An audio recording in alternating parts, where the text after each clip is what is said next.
Okay बच्चों, पिछले class में कंट्रोल कोऑर्डिनेशन का वॉलंटरी इनवॉलंटरी एक्शन को हम लोग कर चुके थे। आज हम लोग सेंट्रल नर्वस सिस्टम को देखेंगे, CNS। आज के क्लास में हम लोग सेंट्रल नर्वस सिस्टम को डील करेंगे।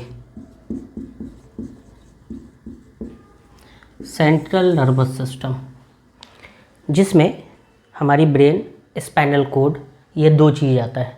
सेंट्रल नर्वस सिस्टम जो मेन बॉडी पार्ट है, जो पूरे बॉडी को कंट्रोल करता है। जैसे एक सेल का एग्जांपल लेंगे तो सेल को कंट्रोल कौन करता है? न्यूक्लियस। अगर एक ऑर्गेनिज्म की बात करें, ह्यूमन की बात करें, तो इसका जो पूरी बॉडी का कंट्रोल है वो किसके हाथ में है? ये ब्रेन के हाथ में है। स्पाइनल कोड इससे निकलती है, इसके इंफॉर्मेशन पे ही सारा बॉडी पार्ट क्या करता है? फंक्शन करता है। तो यहाँ पे आज के क्लास में हम लोग देखेंगे सेंट्रल नर्वस सिस्टम जो पूरी बॉडी को क्या करता है? कंट्रोल करता है। पूरी बॉडी को के एक्टिविटी को कंट्रोल करता है। यहाँ पे हम लोग एक दो पॉइंट पहले लिखेंगे। सेंट्रल नर्वस सिस्टम एक्चुअली बना किससे है ना? The central nervous system, the CNS central nervous system consist of brain and spinal cord. क्या क्या? ब्रेन एंड स्पाइनल कोड, ये दो मेन पार्ट है। एक तो ब्रेन वाला पार्ट है, ब्रेन, और दूसरा स्पाइनल कोड। ये दो पार्ट है सेंट्रल नर्वस सिस्टम का। क्या क्या? एक ब्रेन हो गया, दूसरा ब्रेन से जो हमारा वर्टिब्रल कॉलम के अंदर से निकलता है उसको बोलते हैं स्पाइनल कोड। ये दोनों सेंट्रल नर्वस सिस्टम में आता है। ओके, पूरे बॉडी को ये बॉडी की एक्टिविटी को ये कंट्रोल करता है। ये नर्वस सिस्टम ऐसा नर्वस सिस्टम है, ये पूरे बॉडी के एक्टिविटी को कंट्रोल करता है। It is responsible for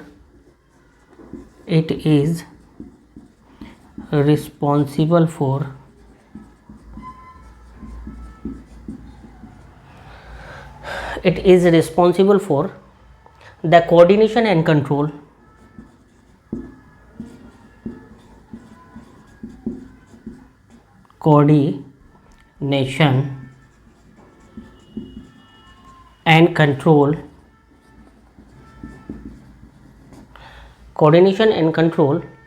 of the activity of the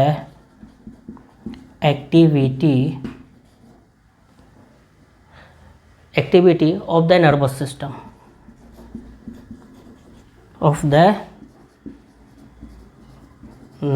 system, क्या रिस्पॉन्सिबल है? Responsible for the coordination and control, एक दूसरे के साथ तालमेल बना के कंट्रोलिंग कैपेसिटी में, है ना, बॉडी एक्टिविटी को क्या करना? परफॉर्म करना। उस तरह का यह एक नर्वस सिस्टम है। Central nervous system is responsible for the coordination and control of the activity of the nervous system. Okay, ये जो सेंट्रल नर्वस सिस्टम है ये पूरे बॉडी से इंफॉर्मेशन को कलेक्ट करता है। पूरे बॉडी से क्या करता है? इंफॉर्मेशन को कलेक्ट करता है। यही इसका काम है, जिसको हम लोग क्या बोलते हैं? जोब, है ना। तो नेक्स्ट पॉइंट हम लोग देखेंगे, the job of central nervous system, the job of central nervous system CNS हम लोग करते हैं to collect all the information,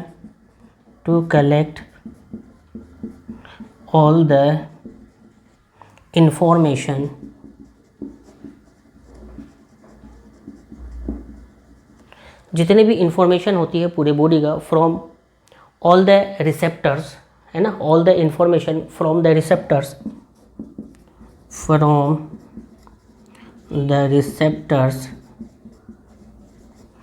है ना। 5 सेंस ऑर्गन है जहाँ पे रिसेप्टर्स है, स्किन है, एयर है, नोज़ है, आइज़ है ना। ये सारा क्या करता है? इंफॉर्मेशन को कलेक्ट करता है, नर्वस सिस्टम के थ्रू ब्रेन तक जाता है, सेंट्रल नर्वस सिस्टम तक जाता है, और फिर वहाँ से जो भी रिज़ल्ट होता है उसको, है ना, इफेक्टर्स को ये प्रोवाइड होता है। सेंसरी नर्व्स के थ्रू ब्रेन तक जाता है और ब्रेन से इंफॉर्मेशन इफेक्टर तक आता है मोटर नर्व्स के थ्रू। पिछले क्लास में हम लोग कर चुके थे। Information from the receptors in our body, in our body इस तरह से होती है। ये इस तरह का काम करता है। सेंट्रल नर्वस सिस्टम का जॉब क्या है? कलेक्ट करता है all information from the receptors in our body, पूरे बॉडी से जहाँ जहाँ रिसेप्टर्स है उनका कनेक्शन है ना, नर्व्स के थ्रू सेंट्रल नर्वस सिस्टम तक जाती है और फिर ये इन्फॉर्मेशन ब्रेन को जाती है, सेंट्रल नर्वस सिस्टम को, ब्रेन को। ओके, ये सारी चीज़ें होती है। ये इन्फॉर्मेशन कहाँ पे जाती है? सेंट्रल नर्वस सिस्टम में, ब्रेन को जाता है सेंट्रल नर्वस सिस्टम में। तो नेक्स्ट पॉइंट देखेंगे, this information is added together, this information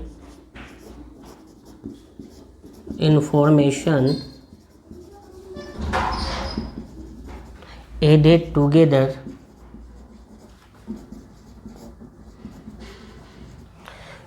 together before messages are sent, before messages are sent out to the effectors, out to the effectors, effectors तक, muscle तक, है ना। ये information collect होती है, सीएनएस कलेक्ट करता है और फिर इस इंफॉर्मेशन को ऐड करता है together before message and send out the effectors, और फिर उसका जो है जो भी इंफॉर्मेशन रिजल्ट होता है सीएनएस का वो इफेक्टर्स तक पहुंचता है ना, मोटर नर्व्स के थ्रू। जितने भी इंफॉर्मेशन होती है इसको इस तरह से समझो, ये सेंट्रल नर्वस सिस्टम है जिसमें सेंट्रल नर्वस सिस्टम में ब्रेन और स्पाइनल कोड है।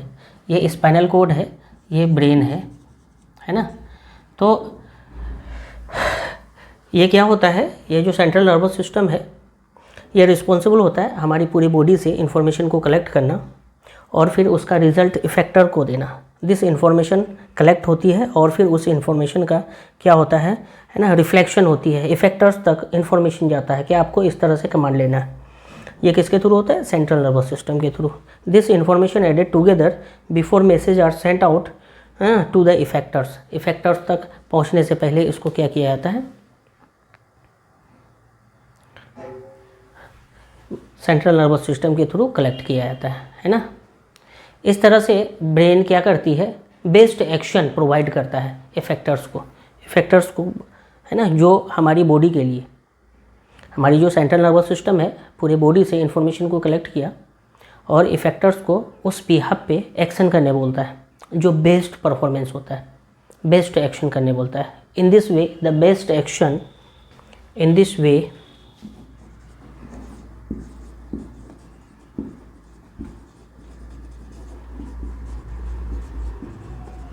बेस्ट एक्शन है ना, best action can be taken in a particular, can be taken in a particular, taken in a particular set of circumstances, set of circumstances, है ना। जिस तरह से स्टिमुलस हमारी बॉडी में रिसेप्टर्स ने, है ना, रिसेप्टर्स ने स्टिमुलस को क्या किया? एक्सेप्ट किया, ब्रेन को दिया, ब्रेन अब उसका एक्शन लेगा, बेस्ट एक्शन लेगा, है ना। जिस तरह का स्टिमुलस है उस बिहाफ पे ये क्या करता है? हमारी सेंट्रल नर्वस सिस्टम उसका जवाब देता है, ठीक है, बेस्ट एक्शन करता है। Can be taken in a particular set of circumstances, ये जो सर्कमस्टांसेस जिस तरह के होंगे उस तरह से एक्शन लेता है। ये तो हमारा हो गया सेंट्रल नर्वस सिस्टम। अब सेंट्रल नर्वस सिस्टम में एक पार्ट हो गया ब्रेन और दूसरा हो गया स्पाइनल कोड। तो ब्रेन को हम लोग मेंशन करते हैं। What is brain? यही हमारा क्या है, पूरी बॉडी का कमांडर है। पूरी बॉडी की एक्टिविटी को ब्रेन क्या करता है, एक तरह से सारी एक्टिविटी को कंट्रोल करता है। ब्रेन हमारी बॉडी एक्टिविटी को कंट्रोल करता है। ये हाईएस्ट कोऑर्डिनेटिंग सेंटर है हमारी बॉडी में। हाईएस्ट कोऑर्डिनेटिंग सेंटर, एक दूसरे को ऑर्गन के बीच में, है ना, पूरे बॉडी पार्ट्स में कमांडिंग कैपेसिटी इसके हाथ में होती है। ब्रेन जैसा चाहे पूरे बॉडी को उस तरह से क्या करेगा, परफॉर्म कराएगा। Brain is the highest coordinating centre. Brain is the highest coordinating centre of the body.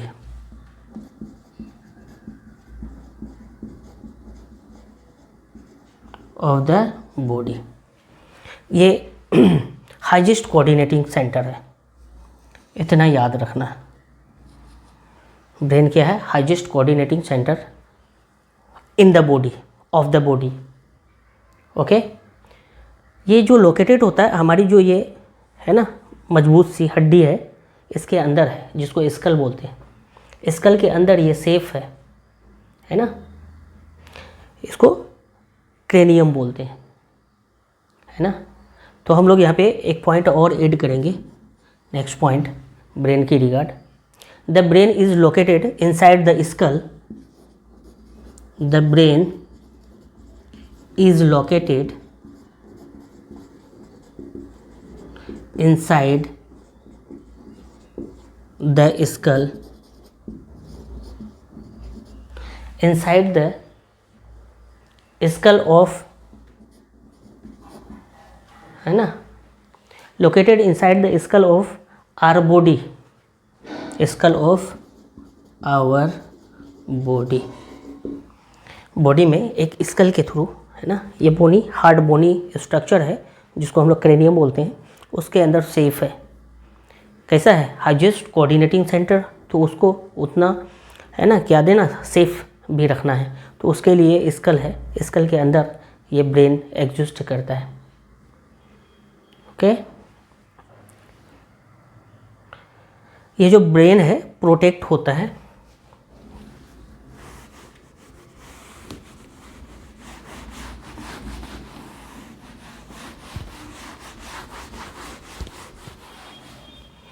Continue करेंगे इस पॉइंट को। यहाँ पे मैं लिखता हूँ ब्रेन के regard, it is protected, it is protected by a bony box, by a bony box, है ना, bony box in the school,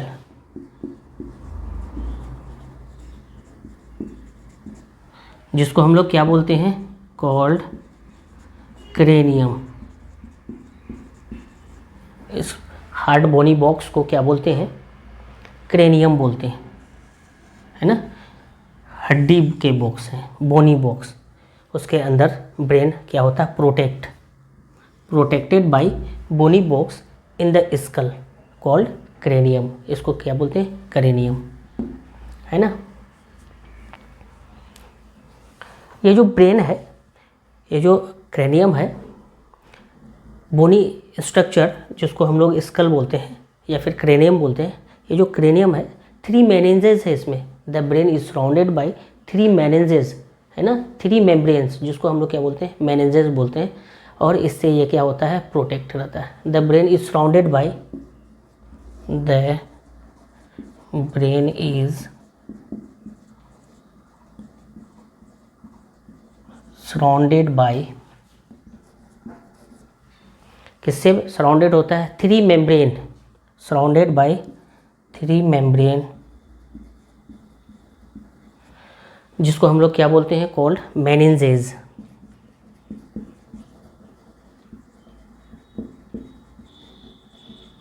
इसको क्या बोलते हैं, मेनिंजेस बोलते हैं। ओके,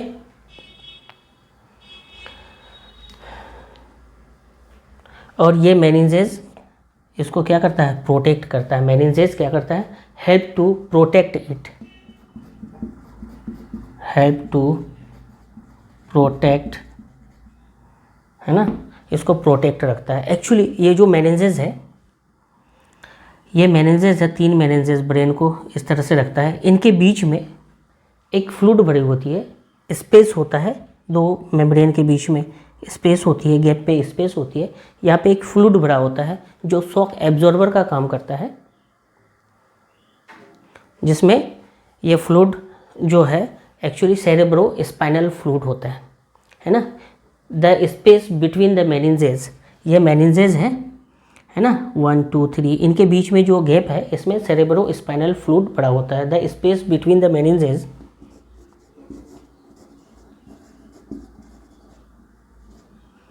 between the meninges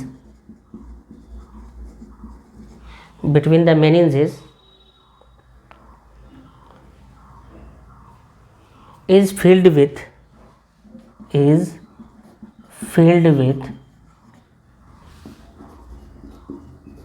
किससे भरा होता है, cerebro spinal fluid, cerebro spinal fluid.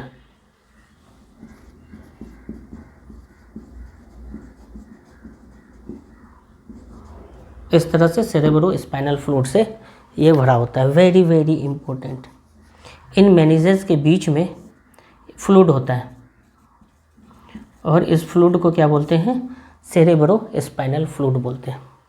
क्या बोलते हैं, सेरेब्रो स्पाइनल फ्लूइड।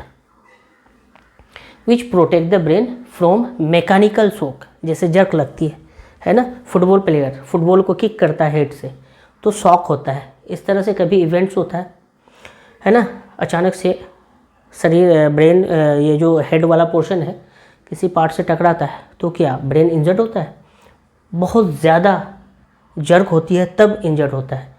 और इस जर्क को शॉक कौन करता है, ये फ्लूइड करता है जो मेनिंजेस के बीच में है, सेरेब्रो स्पाइनल फ्लूइड। क्या है, सेरेब्रो स्पाइनल फ्लूइड, है ना। विच protect the brain from mechanical shock, ये सेरेब्रो स्पाइनल फ्लूइड क्या करेगा, ये प्रोटेक्ट करेगा, protect from mechanical shock, mechanical shock से ये क्या करेगा, प्रोटेक्ट करेगा, इसको प्रोटेक्ट करेगा, प्रोटेक्ट फ्रॉम मैकेनिकल शॉक। इस तरह से ये क्या करेगा, प्रोटेक्ट करेगा मेनिंजेस के बीच में जो फ्लूइड होंगी। और ये जो ब्रेन की अगर बात करें तो एक्चुअली 3 पार्ट में डिवाइड है ना। ये फ्रंट वाला साइड है, मिड वाला साइड है और हाइंड वाला पीछे वाला साइड है। तो इस तरह से ये जो ब्रेन है, फोर ब्रेन, मिड ब्रेन और hind brain. Fore brain FB मैं लिख देता हूँ, है ना, मिड ब्रेन MB लिख देता हूँ और फिर हाइंड ब्रेन को HB लिख देता हूँ। ठीक है, इस तरह से 3 पार्ट में डिवाइड है ना। Brain mainly divided into 3 parts, front lobe में सामने, है ना, फोर ब्रेन, बीच वाला पोर्शन में मिड ब्रेन और फिर हाइंड वाला पोर्शन में हाइंड ब्रेन। 3 तरह से 3 पार्ट में डिवाइड है।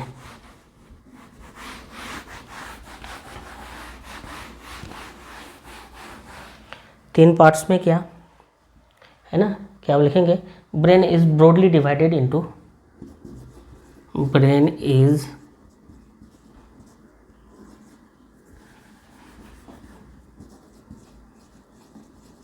broadly divided into 3 parts। 3 parts में एक हमारा सामने वाला है फोर ब्रेन,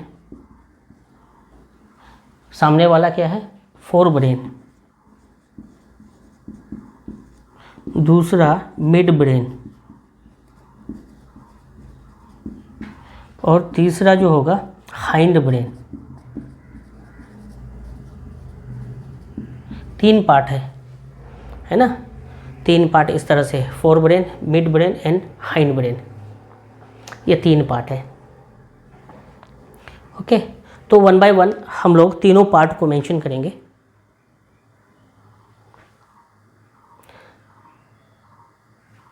फर्स्ट हम लोग फोर ब्रेन से स्टार्ट करते हैं। Fore brain is what and function क्या है?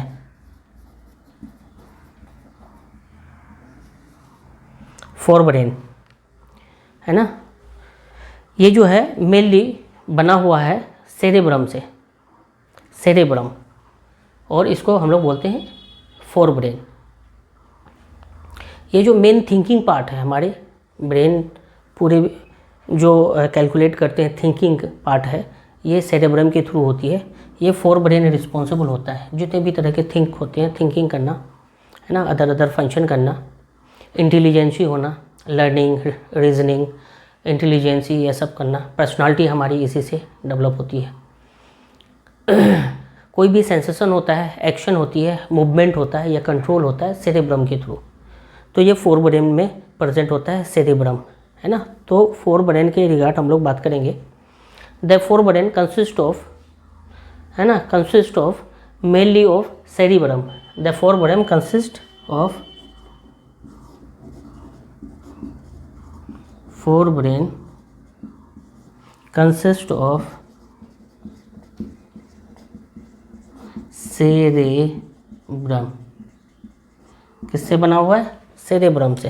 कंसिस्ट ऑफ सेरेब्रम, किससे बना हुआ है? सेरेब्रम से। सेरेब्रम और फोर ब्रेन कह सकते हैं, और इसको फोर ब्रेन कह सकते हैं,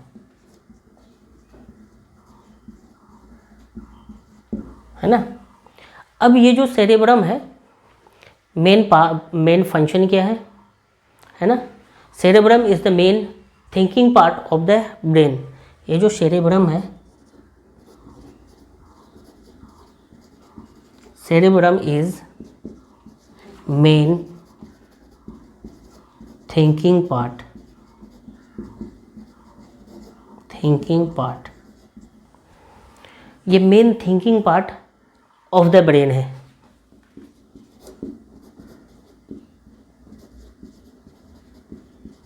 main thinking part of the brain है।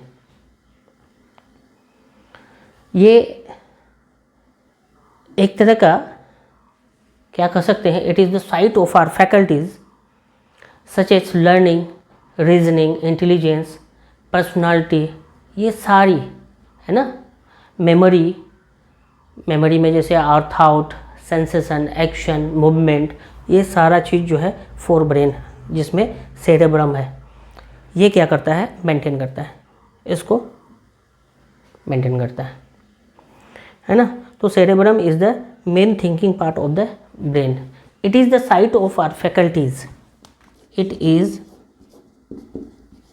द साइट, जगह, of our faculties,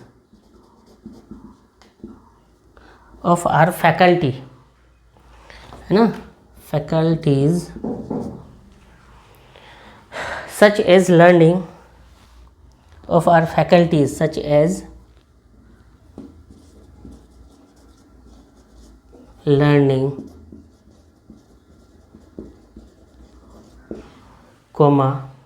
reasoning, intelligence,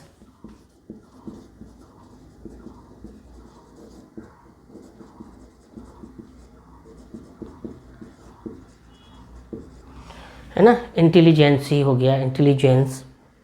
उसके अलावा पर्सनालिटी एंड मेमोरी, उसके अलावा पर्सनालिटी एंड मेमोरी कंटिन्यू करेंगे, such as learning, reasoning, intelligence.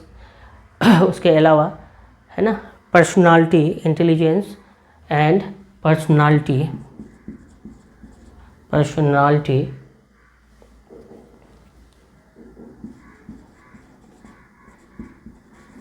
है ना, पर्सनालिटी हो गया, and memory,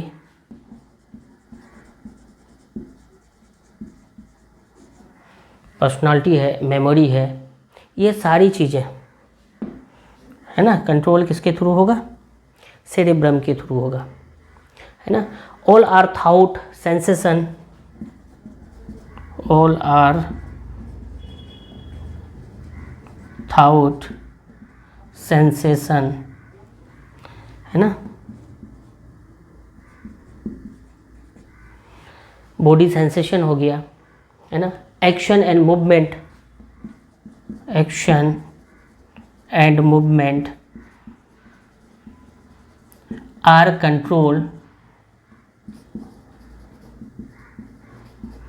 controlled by the cerebrum, controlled bye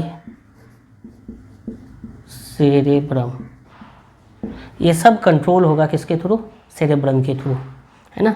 thought, sensation, action लेना, मूवमेंट करना बॉडी पार्ट को, है ना, ये सब कंट्रोल बाय सेरेब्रम, जो कि कहाँ पे प्रेजेंट है? फोर ब्रेन पे, हमारे सामने वाले ब्रेन पे। ये क्या प्रेजेंट है? सेरेब्रम प्रेजेंट है। इस तरह से जितने भी वॉलेंटरी एक्शन होती है, हमारी बॉडी वॉलेंटरी एक्शन करती है, कोऑर्डिनेट कौन करता है? सेरेब्रम करता है। क्या करता है? All the body activity controlled by cerebrum, है ना। या फिर कह सकते हैं हम जो चाहते हैं, जितने भी एक्शन लेते हैं, ये एक्शन सेरेब्रम के थ्रू रिले होता है। The voluntary action of the body, the voluntary action of the body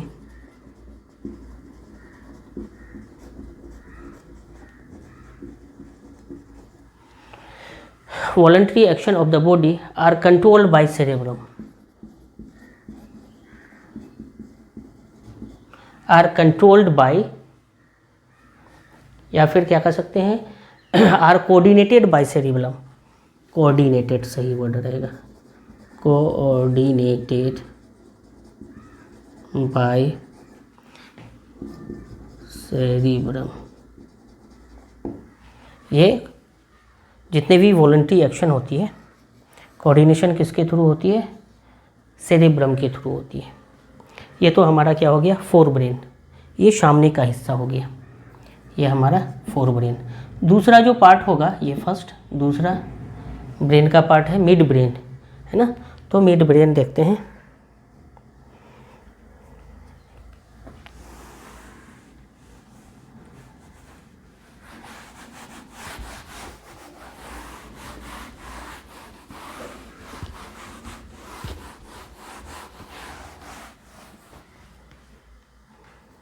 दूसरा पार्ट है mid brain,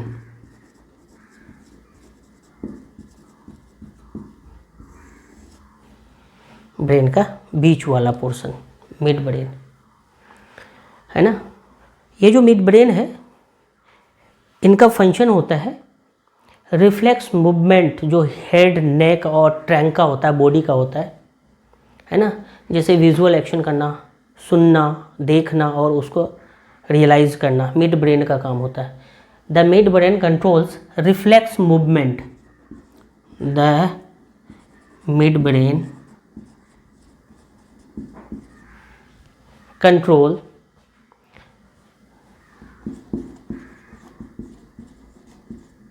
reflexes, control reflex movement, reflex movement को कंट्रोल करता है ऑफ हेड,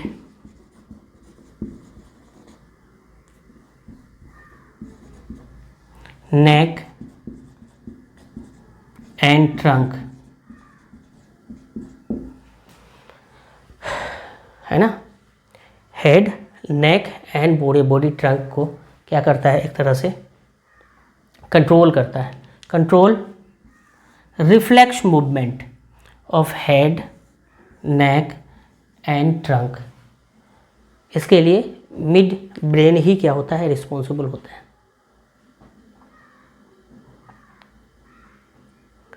और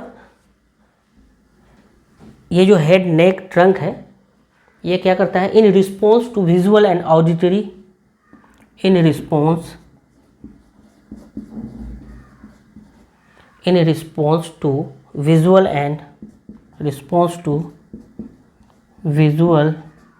and auditory,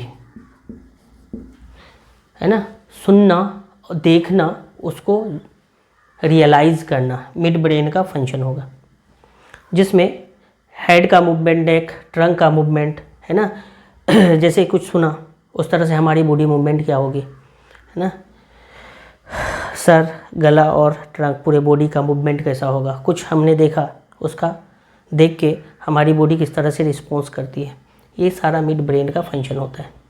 mid brain controls reflex movement of head, neck, trunk in response to visual and auditory को ये क्या करता है, एक तरह से फंक्शन कराता है ना। Auditory, visual and auditory stimulus कर दो तो ज़्यादा बढ़िया है, stimulus, visual and auditory stimulus, है ना, इस स्टिमुलाई का क्या करना है, एक्शन करना है। इट ऑल्सो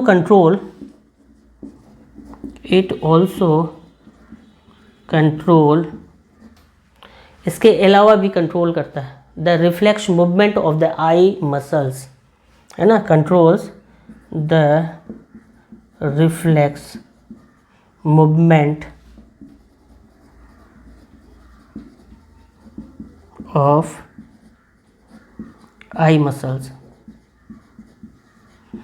जो हमारी सिलेरी मसल्स होती है, आई मसल्स होती है, उसको एक तरह से क्या करना, कंट्रोल करना, उसके रिफ्लेक्स मूवमेंट को, है ना, आई मसल्स के रिफ्लेक्स मूवमेंट को कंट्रोल करना, control the reflex movement of eye muscles, इस तरह से।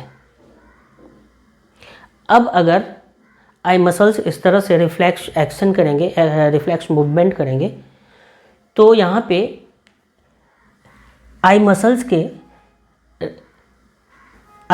के मूवमेंट से क्या क्या चेंजेज होंगे, changes in pupil size and shape of the eye lens, ये वेरी करेंगे। दूर देखना है तो हमको मसल्स को खींचना पड़ेगा, है ना, कॉनकेव की तरफ ले जाना पड़ेगा, और जब नज़दीक की देखना होगा तो सिलेरी मसल्स जो होंगे, आई मसल्स लूज़ होंगे, तो हमारे जो आई लेंस साइजेस होंगे वो क्या होंगे, कॉन्वेक्स की तरफ मूव करेगा, तो नज़दीक की देख पाएंगे। इस तरह से फ्लेक्सिबल नेचर का ये जो करता है। तो also control the reflex movement of eye muscles, because of that क्या होगा, change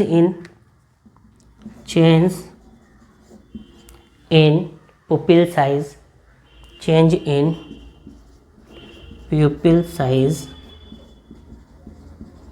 and shape of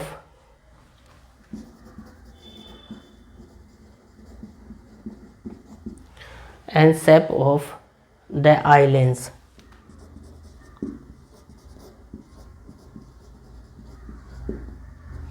eye lens के शेप साइज में क्या होगा, चेंजिंग होगा, इस तरह से, है ना। तो ये सारी चीज़ें मिड ब्रेन के कंट्रोल में होगा। हमारा लास्ट जो होगा ये हाइंड ब्रेन होगा। हाइंड ब्रेन का फंक्शन देखते हैं।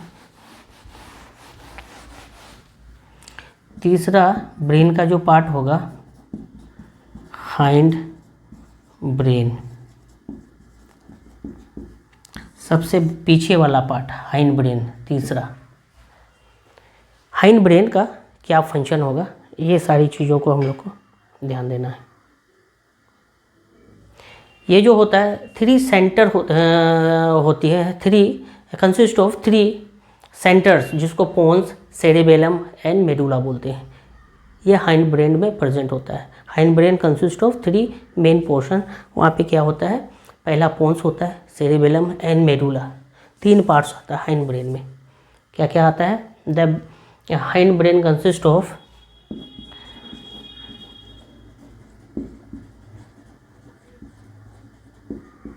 the hind brain consists of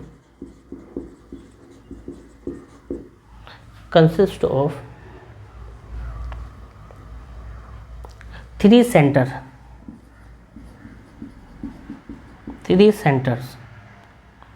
है ना, कॉल्ड थ्री सेंटर्स में क्या क्या होंगे?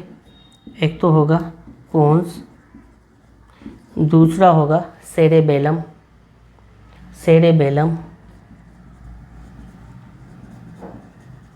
और तीसरा जो होगा मेडुला होगा।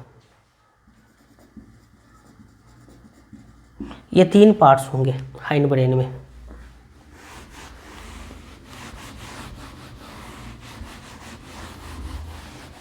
क्या क्या पार्ट्स? पोन्स है हाइंड ब्रेन में, सेरेबेलम एंड मेडुला, 3 पार्ट्स हैं, है ना। अब यहाँ पे 1 बाय 1 हम लोग देखेंगे तीनों का function.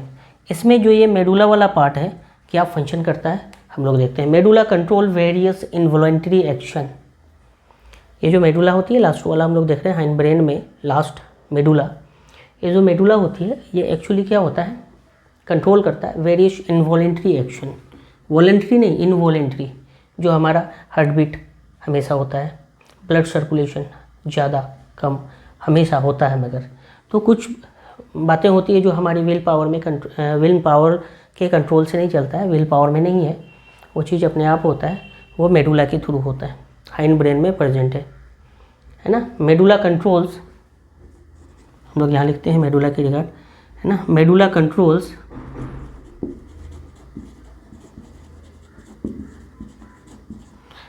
Controls various involuntary action, various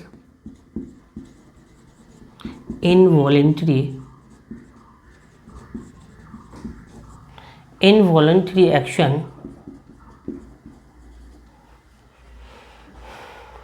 such as heartbeat,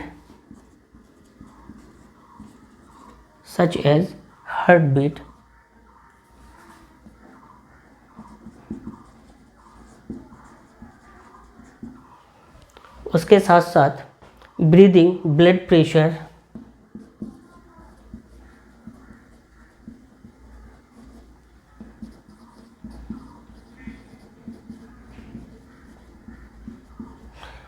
heart beat हो गया, ब्रीदिंग हो गया, ब्लड प्रेशर हो गया, peristaltic movement of alimentary canal, ये सब।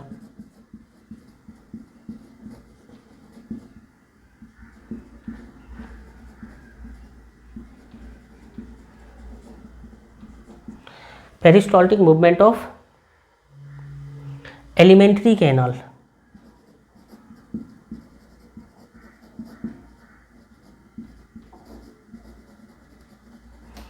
एलिमेंट्री कैनाल है ना, डाइजेस्टिव ट्रैक जो होती है, ये सारे फंक्शंस को करता है। हार्ट बीट इनवॉलेंट्री एक्शन है ना, इनवॉलेंट्री एक्शन में हार्ट बीट ये हमेशा systole diastole, breathe in breathe out, कुछ देर सांस रोक लो फिर ऊपर, तो ये हमारी कंट्रोल में नहीं है। ब्लड प्रेशर कम बेस, ये हमारे कंट्रोल में नहीं है। पेरिस्टॉल्टिक मूवमेंट ऑफ एलिमेंट्री कैनाल, पेरिस्टॉल्सिस होती है जब हम खाना खाते हैं, कॉन्ट्रैक्शन और relaxation of oesophagus and other है ना, स्मॉल इंटेस्टाइन, लार्ज इंटेस्टाइन। तो ये जो पेरिस्टाल्टिक मूवमेंट होती है एलिमेंट्री कैनाल का, ये भी हमारे विल पावर में नहीं है, हम चाहे तो इसको रोक नहीं सकते, है ना, अनचाहा है। तो ये सारी चीज़ें यहाँ पे होती है। ओके, एलिमेंट्री का मेडुला का और भी एक्शन है ना, जो भी रिफ्लेक्सेस होती है, सेंटर फॉर रिफ्लेक्सेस, उसको कंट्रोल करना। Medulla is also the controlling centre, है ना। नेक्स्ट पॉइंट देखेंगे, मेडुला इज ऑल्सो, क्या काम करता है medulla? Also the controlling centre, also the controlling centre for reflexes, controlling centre for reflexes, है ना, रिफ्लेक्स सच एज, सोलो करते हैं, सोलोइंग, खाने को निगलते हैं, है ना, कफिंग, कफ हो जाना, है ना, कफिंग, स्नीजिंग, नाक बहना। इसके अलावा सोलोइंग, कफिंग, स्नीजिंग, है ना, secretion of saliva and vomiting होना, सेक्रेशन ऑफ सलाइवा,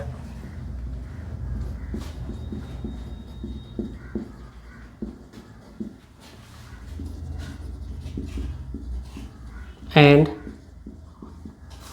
secretion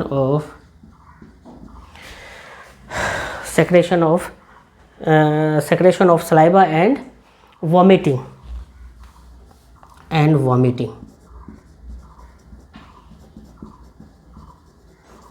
ये सब होना, वॉमिट होना, है ना, एंड वॉमिटिंग, ये सारा मेडुला के थ्रू कंट्रोल होता है। मेडुला इसी वजह से कंट्रोलिंग सेंटर फॉर रिफ्लेक्सेस, इस तरह से अचानक से आना, है ना, रिफ्लेक्सेस सच एज शॉलोइंग, खाने को निगलना, कफ हो जाना, है ना, sneezing, secretion of saliva and vomiting, ये सारा हम चाह के रोक नहीं सकते हैं, ये होगा तो होगा, है ना। तो ये सारा फंक्शन है हाइंड ब्रेन में, जो मेडुला वाला पार्ट्स है उसका। नेक्स्ट जो यहाँ पे हम लोग देखेंगे, ये जो मेडुला वाला पार्ट है हाइंड ब्रेन में, इससे एक कनेक्शन होती है ना, नीचे की तरफ हमारा जो है ब्रेन और स्पाइनल कोड का।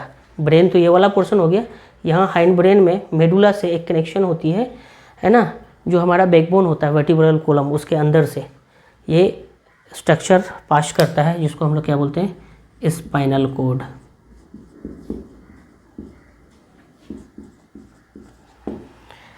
दूसरा हम लोग नेक्स्ट क्लास में देखेंगे, नेक्स्ट क्लास में स्पाइनल कोड। ब्रेन देख लिए, next spinal cord. Okay, thank you.